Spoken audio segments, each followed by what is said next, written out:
Mohon izin Ibu. Ini ada Kiai, siap Kiai. Siap, siap, Ah, siap. eh, Sok banget Mangga, dipayun. mangga lanjut. siap. Bismillahirrahmanirrahim. Assalamualaikum warahmatullahi wabarakatuh. Assalamualaikum warahmatullahi wabarakatuh.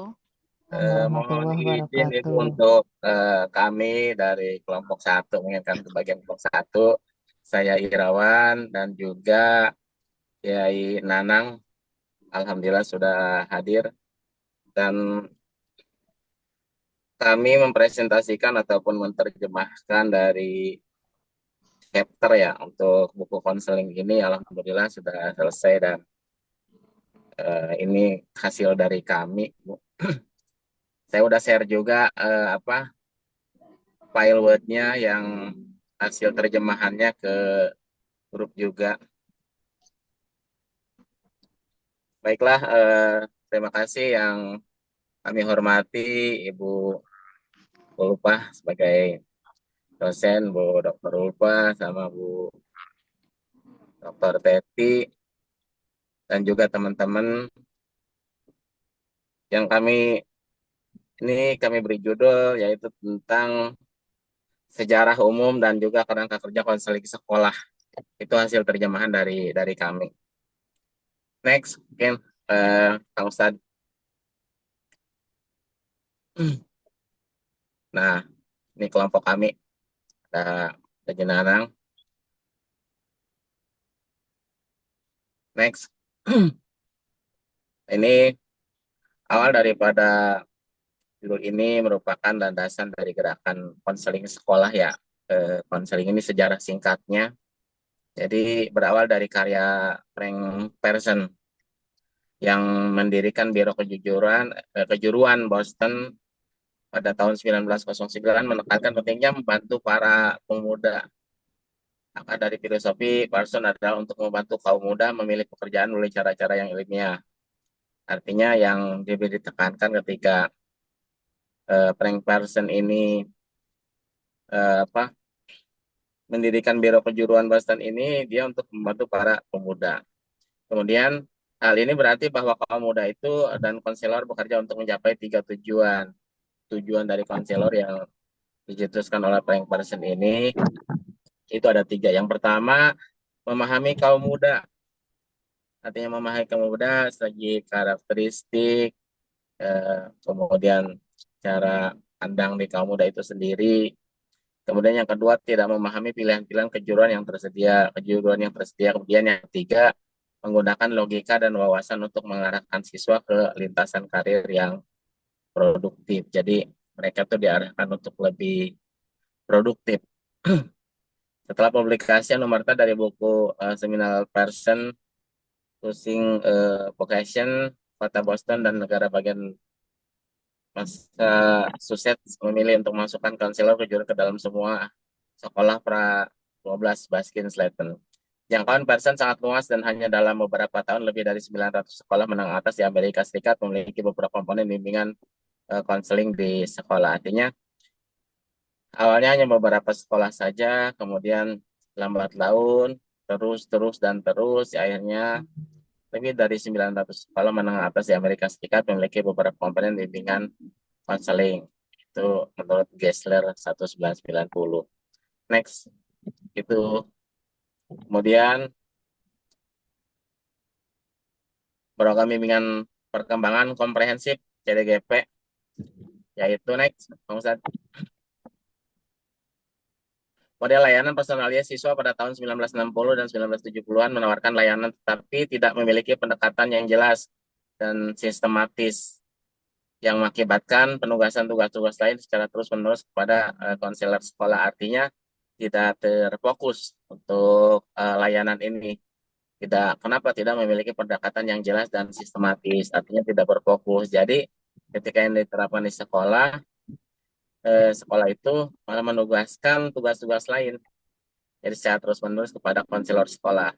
Kemudian konsep pemrograman komprehensif diciptakan sebagai respon terhadap masalah ini dan berfokus pada program bukan pada posisi. Dengan kata lain, pendidikan penting bagi profesi konseling sekolah untuk mendefinisikan peran konseling sekolah secara terprogram, bukannya mendefinisikan peran tersebut dalam satu orang yang dapat digantikan. Pada tahun 1963, Komisi Nasional untuk Keunggulan Pendidikan Penertiban National Address, sebuah laporan yang mengkaji kualitas pendidikan di Amerika Serikat dan mendorong langkah menuju reformasi pendidikan yang berfokus pada pengujian dan akuntabilitas. Jadi lebih ditekankan lagi, lebih ditekan lagi. Kemudian next. Ini tugas koordinasi pengujian standar diberikan kepada konselor, di samping tugas-tugas administratif yang telah diberikan sebelumnya, seperti catatan dan penjadwalan sebagai hasilnya. Konsep CDGP ini mendapat daya tarik pada tahun 80-an dan 90-an karena penekanannya pada akuntabilitas dan evaluasi praktik. Jadi setelah menyatakan akuntabilitasnya lebih baik dan evaluasi praktiknya lebih ditekan lagi, sehingga menarik untuk disorot gitu. Kemudian CDGP yang dijelaskan oleh Gibbers dan Henderson melibatkan pengembangan model konseling sekolah yang menggunakan pengembangan karir hidup yang didefinisikan sebagai pengembangan diri selama rentang hidup seseorang melalui integritas peran, latar, peristiwa, dan kehidupan seseorang. Next, Sang Ustadz. Ada model nasional ASKA. Jadi tahun 2003 ini ASKA ini menggunakan informasi dari berbagai sumber, misalnya Bower, Colonna, gitu kan. Kemudian The Education Trust Transforming School Counseling Initiative untuk membuat model nasional ASKA 2023 yang menghasilkan pedoman dan standar bagi konselor sekolah di tingkat nasional. Sejak saat itu, model tersebut telah mengalami 3 kali revisi yang terakhir pada tahun 2012. Tujuannya dari model nasional adalah untuk mengintegrasikan CDGP ke dalam misi akademis sekolah-sekolah, dengan tujuan untuk memastikan bahwa konselor sekolah dimasukkan ke dalam misi sekolah dan dipandang sebagai keharusan. Kemudian, next, Ustaz. Next, ini yang kita ke B. Yang B.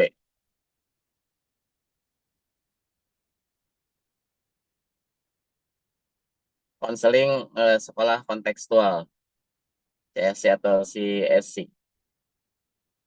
CSC secara khusus bertujuan untuk tidak memberikan teori baru bagi para konselor sekolah, namun menyoroti esensi konseling sekolah sehingga dapat memperjelas elemen-elemen kunci yang dibutuhkan untuk program yang efektif. Jadi untuk konseling sekolah kontekstual ini dia tidak tidak menciptakan teori baru, tapi mengambil dari teori sebelumnya yaitu yang disorotinya adalah esensi konseling sekolah sedemikian sehingga dapat memperjelas elemen-elemen kunci yang dibutuhkan untuk program yang lebih efektif lagi. Dan ini adalah kerangka kerja yang dikembangkan untuk memanfaatkan konseling dan merancang kegiatan dalam lingkungan sekolah. Mengingat peran unik konselor sekolah yang ditekankan oleh CSC atau model konseling sekolah kontekstual ini, klien utama konselor adalah kombinasi antara siswa akademis dan klien terapeutik. Karena konselor sekolah bertemu dengan individu untuk memenuhi berbagai kebutuhan dan dengan berbagai modalitas yang berbeda. Kemudian, next, Kang Ustadz.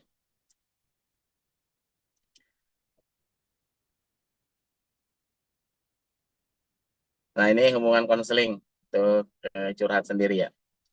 Hubungan konseling curhat menekankan pada peran membantu dari konseling sekolah yang oleh Baskin dan Slaton digambarkan sebagai hubungan curhat yang bermuatan emosional dengan seorang penolong, biasanya dengan partisipasi kelompok. Konselor menyediakan lingkungan yang aman secara psikologis dan juga menyoroti perlunya intervensi kelompok. Nanti dibuat suatu kelompok tidak hanya sendiri, tapi lebih dekat, curhatnya lebih dekat, artinya mengeluarkan setiap permasalahan itu lebih terbuka gitu.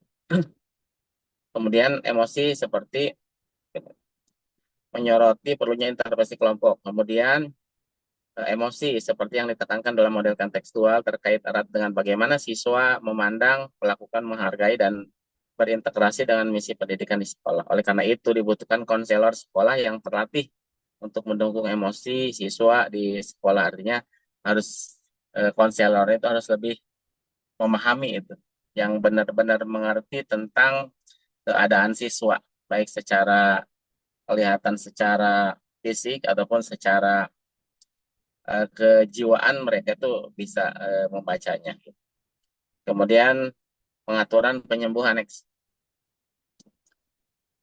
ya, penegasan terhadap individu siswa oleh konselor sekolah merupakan bagian penting dari CSC tadi untuk konselor sekolah kontekstual. Kemudian eh, nah ini menciptakan suasana penyembuhan di mana siswa atau klien didengar dan ditanggapi dengan serius menggunakan istilah penyembuhan untuk menekankan penanaman harapan dan motivasi positif. Artinya seperti kalau trauma healing itu kan pemulihan, berarti kan pemulihan daripada permasalahan itu sendiri. Kemudian ada dasar pemikiran dari CSC ini atau konseling sekolah kontekstual, yaitu konselor sekolah menggunakan pengetahuan dasar untuk membuat alasan atau konseptualisasi konseling untuk mengatasi tantangan siswa mereka dengan menggunakan pendekatan berbasis kekuatan yang menjauh dari pendekatan patologi. Kemudian partisipasi aktif dalam prosedur.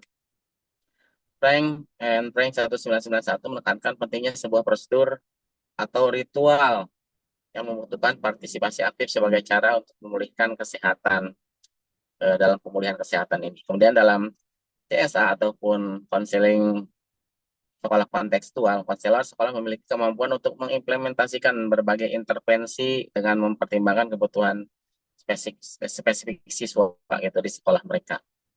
Kemudian yang C mungkin ya Nanang bisa menambahkan yang C.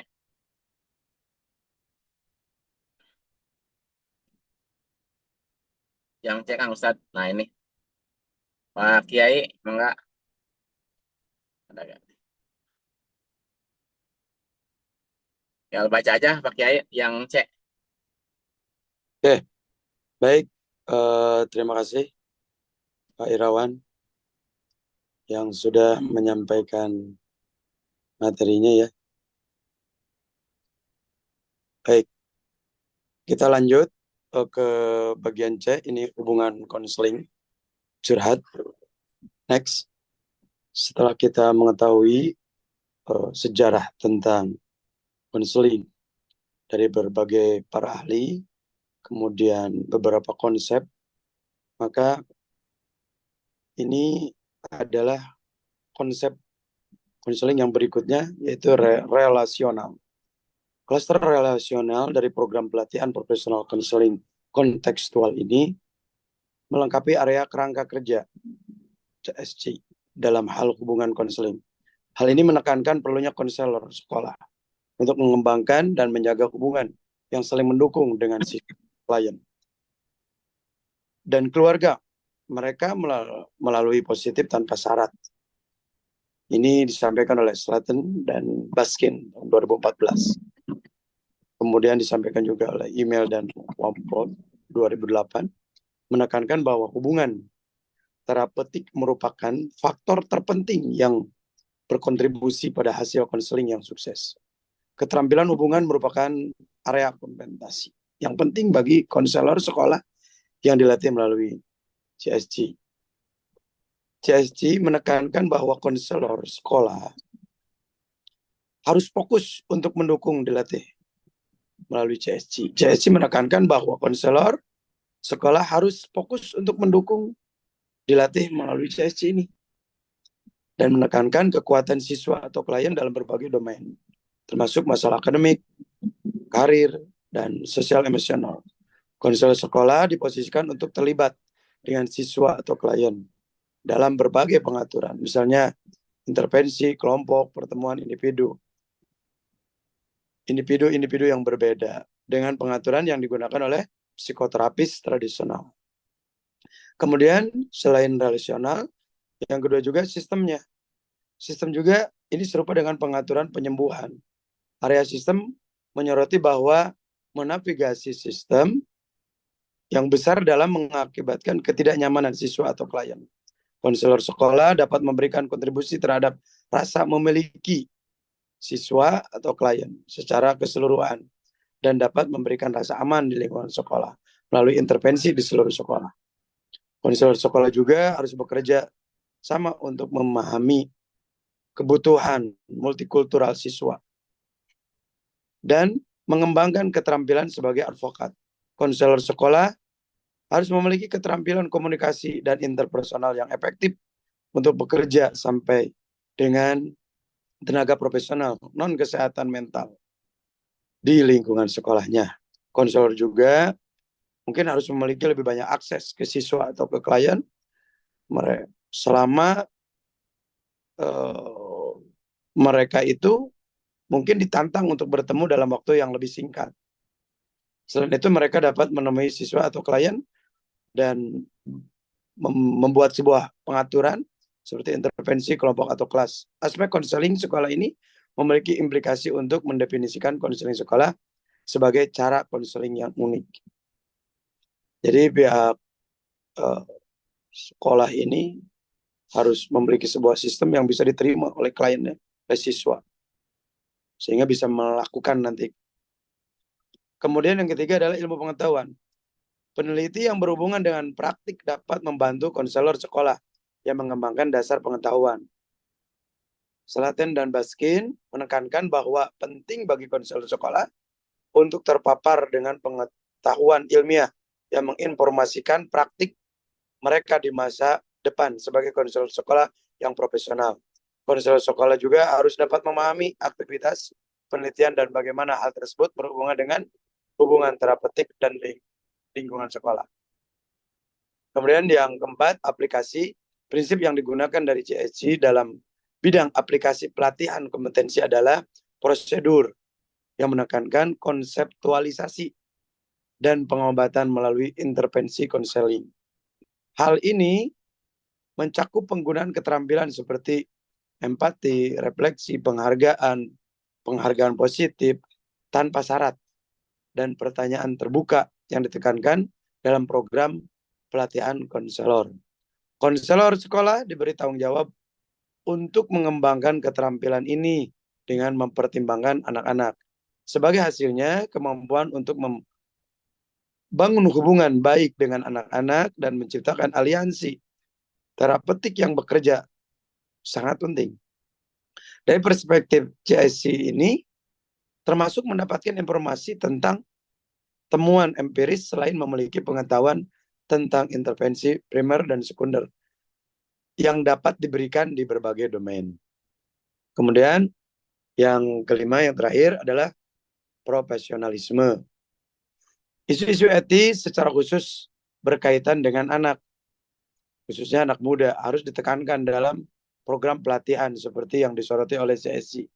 Konselor sekolah berfungsi dalam sistem sekolah yang kompleks, yang seringkali melibatkan dilema etika, yang membutuhkan konsultasi dengan kode etik dari berbagai organisasi profesional. Misalnya American Consulting, kemudian Association atau ASKA ya. Selain itu masalah etika mengenal kepercayaan diri menjadi rumit karena orang tua memiliki hak untuk mengakses catatan kesehatan mental anak mereka. Oleh karena itu prinsip-prinsip tersebut sangat penting untuk konseling sekolah. Namun seringkali memiliki komplikasi yang unik dalam konteks sekolah dan membutuhkan pelatihan dan pendidikan tambahan untuk menavigasinya. Itu mungkin yang bisa kami sampaikan. Mungkin ada tambahan yang lain, dan apabila teman-teman ingin bertanya atau menambahkan, silakan, yang berhubungan dengan kajian kami tentang konseling sekolah, dari mulai sejarah sampai inovasi-inovasi konseling dari zaman ke zaman sampai saat ini. Mungkin itu yang bisa kami sampaikan. Terima kasih. Assalamualaikum warahmatullahi wabarakatuh. Assalamualaikum warahmatullahi wabarakatuh. Mohon Pak Kiai, Waalaikumsalam. mungkin teman-teman ada yang bertanya ataupun menanggapi atau menambahkan, dipersilakan.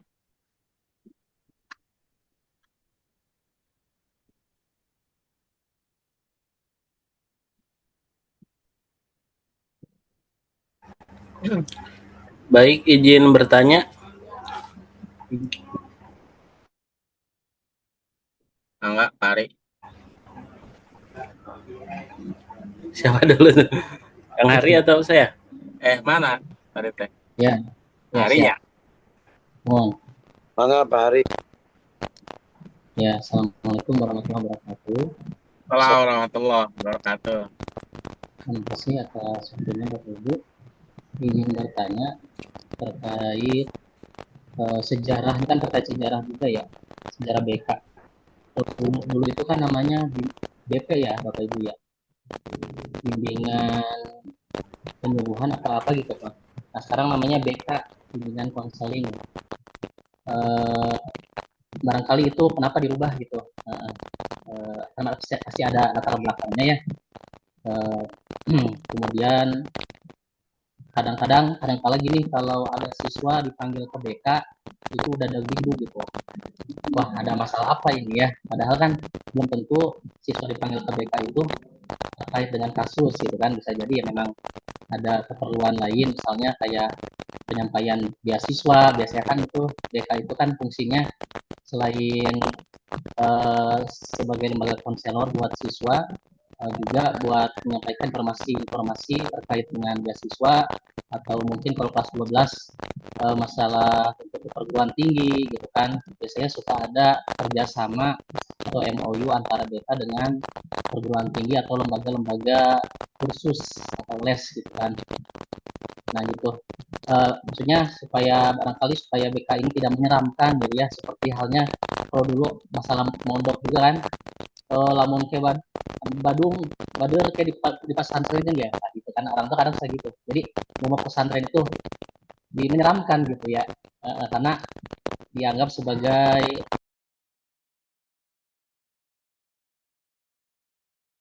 siswa sharing atau konsul dan lain sebagainya. Terima kasih. Langsung dijawab Pak satu dulu nih. Langsung ya. Yuk. Ibu dan teman-teman, untuk awalnya kan BP ya. Kalau BP itu kan bimbingan penyuluhan ya, bimbingan dan penyuluhan lah, artinya kan bimbingan penyuluhan, menjadi bimbingan konseling gitu kan. Awalnya aja kan dari kata sendiri kan bimbingan penyuluhan sama bimbingan konseling. Bedanya kan kalau konseling lebih ke ini, kemudian kalau penyuluhan kan lebih kita hanya menekankan kepada ya seperti penyuluhan-penyuluhan lah gitu kan. Artinya apa? Artinya kan di Indonesia ini kan mencerminkan apa ya? Perkembangan, yaitu yang sangat penting dalam sistem pendidikan dan layanan konseling di Indonesia.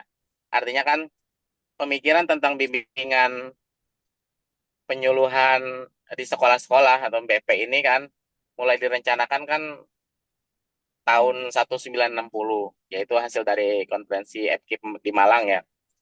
Nah, kemudian eh, pada tahun 64, IKIP Bandung dan IKIP Malang mendirikan jurusan bimbingan penyuluhan. Nah, kemudian eh, layanan bimbingan mulai diresmikan ini pada tahun 1975 dengan apa diberlakukannya kurikulum 1975. Ini menandai pengenalan layanan bimbingan dalam sistem pendidikan Indonesia.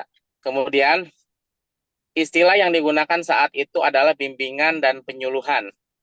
Itu pada tahun 1984. Yang mencakup apa? Bimbingan karir sebagai bagian dari kurikulum, namun lain ini sering dianggap hanya untuk siswa yang bermasalah, dan guru BP gitu kan sering dipandang sebagai polisi sekolah. Artinya kan kalau dulu kan begini guru BP nih, anak-anak yang bermasalah yang udah melakukan sesuatu kesalahan baru tuh bergerak tuh guru BP-nya gitu kan. Nah kalau untuk di konseling ini kan beda.